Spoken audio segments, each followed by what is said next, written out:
All right, hello everyone, and welcome to our first installment of Hockey 101. I want to have a regular feature this summer that just goes back to the basics, explains some of the rules that I know a lot of you viewers who have been with me for some time are already familiar with, but we've had a lot of new followers, a lot of new fans, a lot of people who have commented and sent me messages and said, I just started getting in hockey this year. Some things I'm still not quite sure on, but I'm getting it. But so, for the benefit of newer fans, I want to just cover basics. And today we're covering icing, offsides, and faceoffs. Okay, exactly what they are and why they're so prevalent in the game. We have a lot of times during a game when the officials blow the whistle, stop play, and the two most common stoppages are offside and icing, which results in a face-off.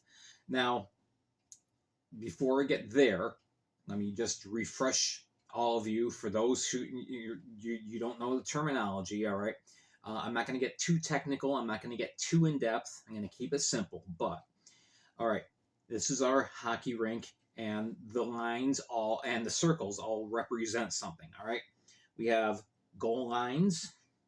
We have our blue lines that will be covered with offside, and we have our red center line here. All right, that defines icing. The circles with the dots are different places that face-offs happen. For icing, over here, start of the game, face-off is always there at center. And then, of course, we have these four other dots here that are used for face-offs after an offside call. All right, so and one more thing to cover. Let's see. Okay, let's have our blue team and our white team. All right, just using one magnet to cover the teams. But all right, so from a blue team's perspective, from the blue line back, this is the defensive zone. In between the blue lines is the neutral zone. This would be the attacking zone. All right, so that terminology, remember those there for the zones. That will help us to kind of get a better definition of icing. Let's start with icing. All right, so the red line here obviously divides the ice in half. Now, when the blue team is controlling the puck, okay, the goal, of course, is to move your men and the puck down here, try and get it past the goalie into the net. All right. And there's a lot of different ways that you can advance the puck from your own zone, your defensive zone, into the attacking zone. But when a player, let's say this is a player that has the puck, all right, if he releases the puck, either an attempted pass or a shot, and he's on that side of the red line and it goes back here to behind the goal line, all right, that would be icing. If he was on this side of the red line, releases the puck, there's no icing. It's that red dividing line that kind of makes that determination. So, all right, so he's trying to pass it to somebody, he missed, and puck goes down here.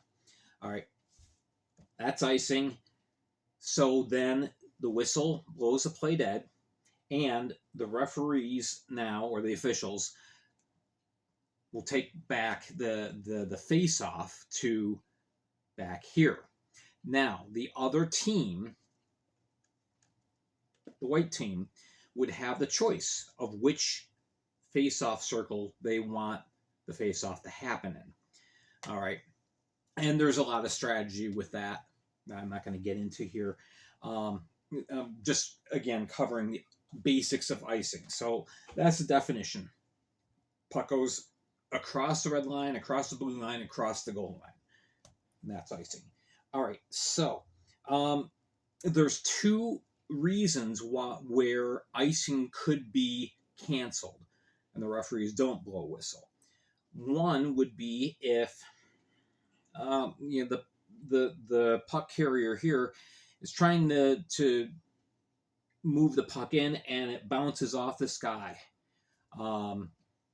It hits him, something like that. Or the referees make the determination. Let's say this guy is a teammate. All right. He wants to shoot the puck this way, and hopefully this guy will catch the pass and skate in and get a shot on goal. All right. But he misses, and yeah, there's the reasons why icing could be canceled out is either somehow it hit this guy first, or if the officials make the determination that, okay, the puck's gone up here, all right, and these two players are skating after the puck.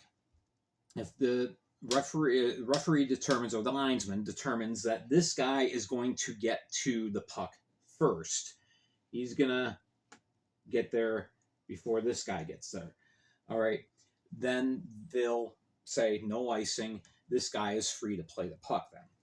All right. The other reason why a play could be stopped is if the goalie comes out to play the puck. If he handles the puck, there's no icing. Doesn't happen very often.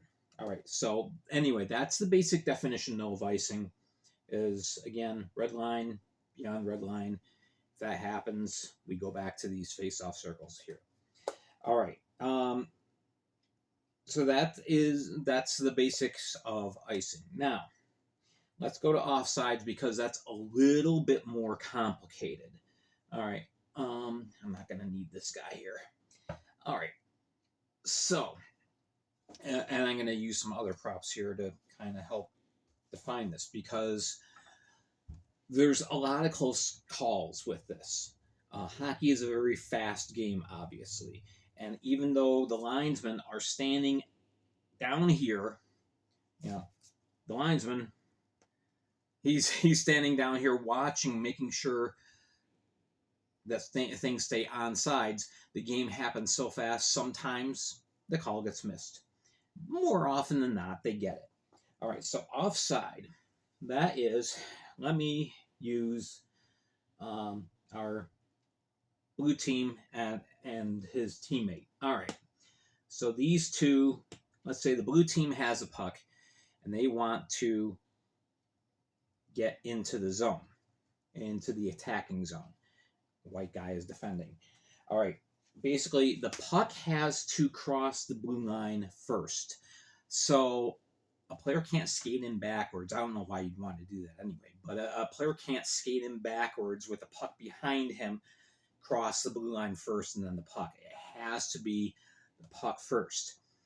Also, so offsides would usually what happens is this guy has the puck and this guy's entered the zone before the puck crosses the blue line. Now, that's usually what happens. But there's a tricky part to this, and I have to go to my second prop here. Here's our blue line. It's blue. The blue line is 12 inches thick. This is 11, so it's pretty close. All right, the puck has to cross all the way over.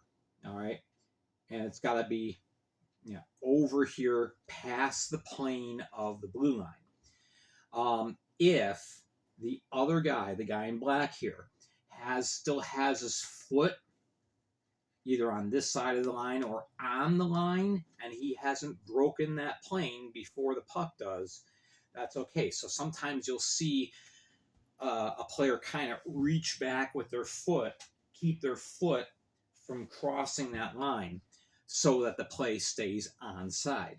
All right. It's kind of like football. All right. With the goal line, it's a thick line, but the very edge of the line is the definition. All right. So again, if the puck's here and the other player is completely over here, that's offside. But again, if your puck crosses that line, then you're good. All right. So that's the main way of defining offside. So this guy usually is the first guy in. That guy's kind of a little bit behind, and then we're okay. All right. I define the particulars of the blue line. I'm just going through my notes here. If offside is called, let's just say the guy's carrying the puck. He's in the zone beforehand. He crosses in with the puck, plays blown dead, and the faceoff would take place down here at this red faceoff dot. All right, outside of the attacking zone in the neutral zone, and that's where the faceoff would be. If the blue guy was over here, the faceoff would be up at this dot. All right, now another thing that could cause the officials to say there's no offside is, let's see, there's something else. There's something I missed. Bear with me. All right. Sometimes the white team will have the puck, and he'll look to get the pass out of his defensive zone. And this guy, he's chasing after him. All right. This guy intercepts the puck. Now, this guy's in the zone, but this guy hasn't made a move towards the blue line yet. So it's not offside at this moment. This would be called delayed offside. And to fix that, this guy's got to go back on that side of the line before this guy can cross in. If that happens, it's okay. Play goes on. There's no whistle. All right. Sometimes, though, like, if this guy intercepted the pass, he's the first person in with the puck. So, again, that's fine. That would be onside as well. You don't hear the term onside used very often in hockey. It's usually offside because that's the infraction. But hopefully you get the idea. All right. So again, if this guy, if this guy intercepts the puck, this guy was trying to clear out. Whoops, I got to go back here. Then this guy can go in, and then I can go in with my teammate into the attacking zone. All right. And again, if there's offside, we have a face-off here, depending on what side of center the play was on. All right. So, and again, always we have a face-off, either icing or offside. And so when that happens, the official, gets there at the circle, drops the puck, like I just did, and both teams try and gain possession and start the play all over again. So that's a basic rundown of our face-offs, of our offside and our icing. Again, the most common stoppages of play.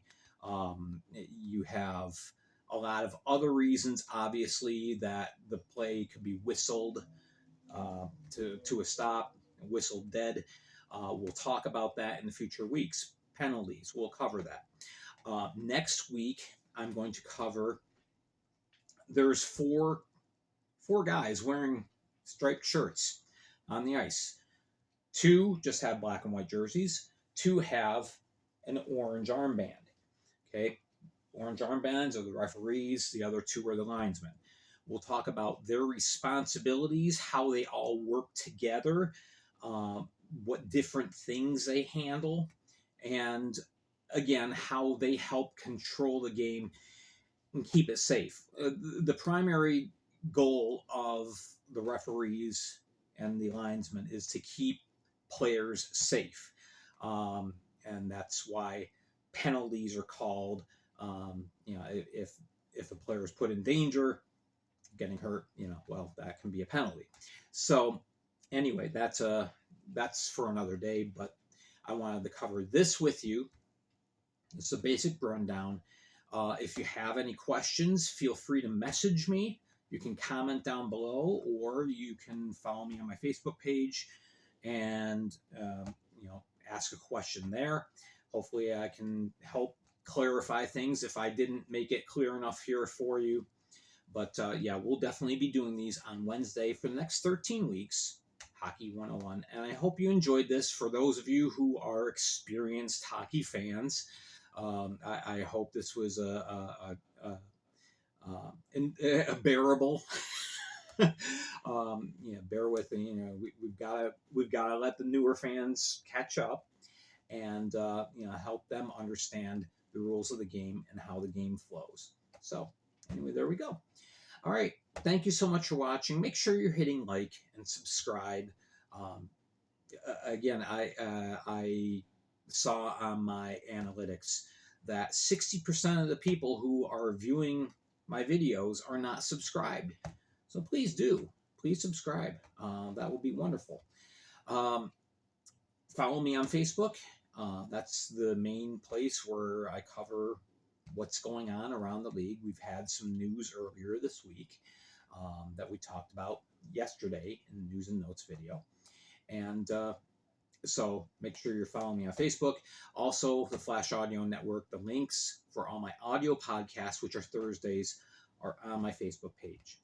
All right, I'm Gary Ryan for the Fed League Flash. Thank you for joining me for Hockey 101, and we'll see you next Wednesday right here.